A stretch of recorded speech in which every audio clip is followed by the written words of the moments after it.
This is exactly what Twitter was doing. And this is why so many of us are irritated and irked by the endless goodbye of Anthony Fauci. He just will not leave. Yesterday, he went on your national TV again, and he encouraged parents to vaccinate their small children. Again, the data suggests that the need to vax your children, small children who to date have suffered from an extraordinarily low level of casualties from COVID, the data do not exist on this. I've said before, my parents are vaxxed, and I think that's a good thing because they're above the age of 65. In the initial stages of COVID vaccines being rolled out, when they were telling us that this prevented transmission to older people, I got vaxxed. If I had the same information then that I have now, would I have gotten vaxxed? Maybe not. I did at the time. The one thing I was stern about is I was not going to vax my kids because, again, the data are just not there suggesting either the need to vax my children for COVID, and I'm very much in favor of other vaccinations for kids, right? MMR and all the rest. The need wasn't there, statistically speaking, and the data wasn't there. But Dr. Anthony Fauci is out there, and because he has been treated as the great god of scientific wisdom, he's still out there promoting stuff that does not have the data to back it. And if you don't support him, then this makes you a marginalized member of the community, at least up until Elon Musk decided you were allowed to say stuff like this. I mean, even when we say stuff like this on YouTube, we have to worry about whether to remove that content from YouTube so they don't ban our account or shadow ban the show or demonetize the show. And so the problem with Twitter is not just a problem with Twitter, it's a problem with all of social media. And here's Dr. Anthony Fauci just saying things that are not backed by the data or the science. Since we've been vaccinated, how dangerous is it to be near our grandchildren? They have not been vaccinated beyond what's required in the schools. Right. Well, vaccination, again, is the answer. So if you want to protect your grandchildren and vice versa, even though the grandchildren are not required to get vaccinated, if they are within the age, which is now 6 months or older, I would encourage their family. I mean, based on what?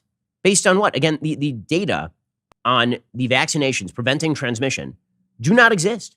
Okay, Omicron basically ran right through that. But Anthony Fauci is still being treated as though he is a master of science, bringing us the great flame like Prometheus here. And it's just in there. But you can craft this narrative when you shut down all opposition. Anthony Fauci does have a goodbye column in the New York Times championing himself. The goodbye column contains multiple pictures of Anthony Fauci, which is typical for this rather self-aggrandizing human being. He wrote a piece in the New York Times that is titled "A Message to the Next Generation of Scientists." And it's all about how wonderful he is and what an amazing job he did. He concludes his self-written valedictory by saying this: "As I think of the 27-year-old who arrived on the NIH campus in 1968, I'm humbled by the enormous privilege and honor I had serving the American and global public. I've experienced enormous joy and benefit from training and learning from the hundreds of brilliant and dedicated physicians, scientists, and support staff members working in my laboratory, in the NIH clinics, and in the NIAID research divisions, and from domestic and international research collaborators. Looking ahead, I am confident the next generation of young physicians, scientists, and public health practitioners will experience the same excitement and sense of fulfillment I have felt as they meet the immense need for their expertise to maintain, restore, and protect the health of people around the world and rise to continual unexpected challenges," and all the rest. But the key citation in this particular Anthony Fauci backpatting is this. He says, "The reason that we failed on COVID-19 is because it was, quote unquote, hindered by the profound political divisiveness in our society. In a way that we have never seen before, decisions about public health measures, such as wearing masks and being vaccinated with highly effective and safe vaccines, have been influenced by disinformation and political ideology." That's the key line, because that's Anthony Fauci clearly calling for Twitter and YouTube and Facebook and Instagram and all the rest to shut down information that Anthony Fauci does not like. Meanwhile, distributing information that is not particularly true. And we can all make our decisions about the vaccine. I never was in favor of vax mandates because I felt that everybody should be able to make the decisions about vaccines for themselves. But Fauci was promoting information that suggests that there should have been a mandate. In fact, the Biden administration is still out there suggesting that military members, the youngest, healthiest cohort of Americans, should be fired from the military if they are unvaxxed. This is still the perspective of the Biden administration. This would only be part of the conversation at all by suppressing information that ran counter to what Anthony Fauci was preaching. Here is Karine Jean-Pierre, world's worst press secretary, making the case that we should continue to fire unvaxxed military members. Should the Senate expect to know what the position of the president is on the bill before they vote on it?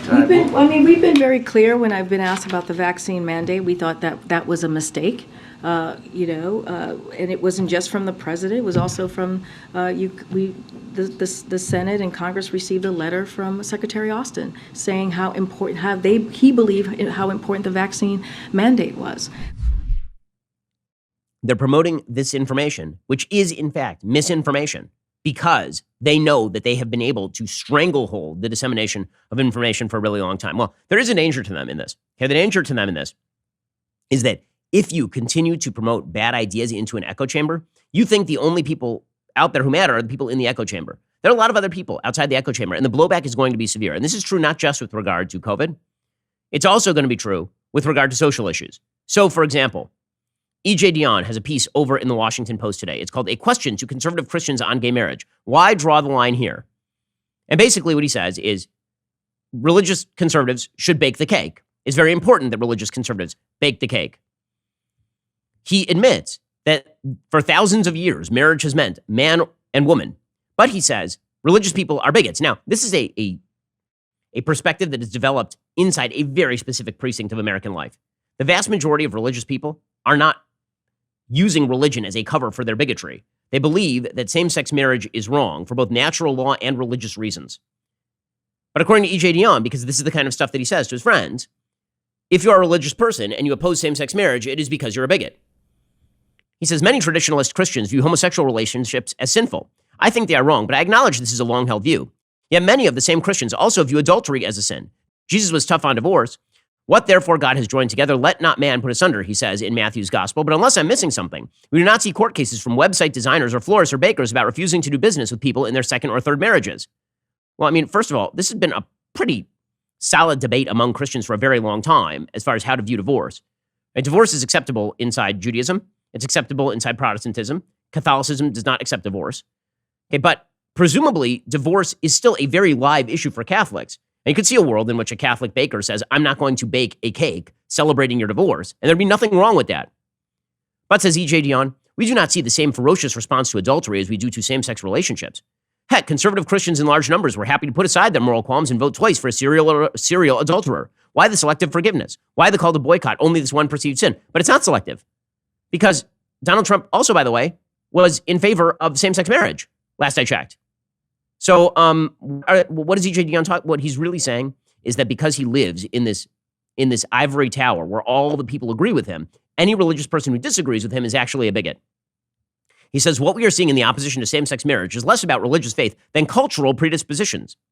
American attitudes toward homosexuality have certainly changed radically, but so have our attitudes toward racial and gender equality. Are not these moves toward greater openness all expressions of the equal God-given dignity of every person? So now he's preaching. So he says before, I totally understand what exactly it is that you are, I totally understand that you have a religious tradition that says that this is wrong, but I don't believe you. I don't believe you. You are a bigot. And really, you should accept my gospel, the gospel of E.J. Dionne. Because he's in the acceptable conversation, he says stuff like this, which is just bigotry against religious people, and he doesn't even think twice about it. Who's got two thumbs and wants you to like and subscribe?